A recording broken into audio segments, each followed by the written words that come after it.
Сегодня в Якутске состоялось открытие 11-й республиканской спартакиады по адаптивным видам спорта. В соревнованиях принимают участие 670 спортсменов из 19 районов Якутии. Сразу после открытия спартакиады прошли первые состязания. С подробностями Айна Сивцева.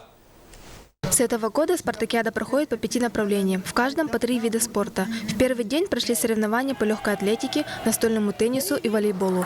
Состязания по настольному теннису прошли в спортивном зале корпуса факультетов естественных наук СВУ.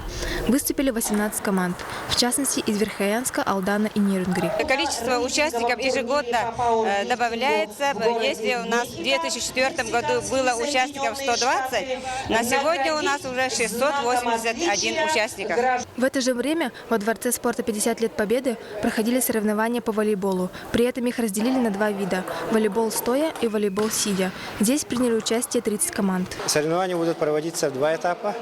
Первый этап – это групповые соревнования, и второй этап – финальная часть сетка. На сегодняшний день в Якутии проживает около 57 тысяч людей с ограниченными возможностями здоровья. Всего 7% из них занимаются адаптивными видами спорта. Однако с каждым годом число людей с инвалидностью, занимающихся спортом, растет. Яркое тому подтверждение – растущее число участников спартакиады. У нас нынче собралось много команд. В прошлом году было чуть поменьше. Ну и я вижу по первым играм, что команды более-менее нынче подготовлены. Есть и постоянные участники спартакиады. Например, команда Хангаласского района принимает участие в соревнованиях ежегодно. И в этом году они намерены завоевать как можно больше наград.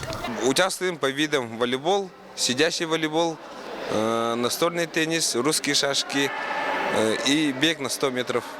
Ну, наше ощущение, как настрой есть на победу. Главная особенность спартакиады в том, что она проходит с учетом 3 действующих олимпийских направлений – паралимпиады, сурдлимпиады и интеллиады. То есть принять участие в соревнованиях могут все группы людей с инвалидностью. Добавим, что подобные состязания развивают целеустремленность и умение работать в команде, которые потом помогут в повседневной жизни. Для людей с ограниченными возможностями здоровья, но неограниченным желанием жить полной жизнью, именно это важнее медалей и кубков. Айна Сивцева, Сергей Васильев, НВК СХ, Якутск.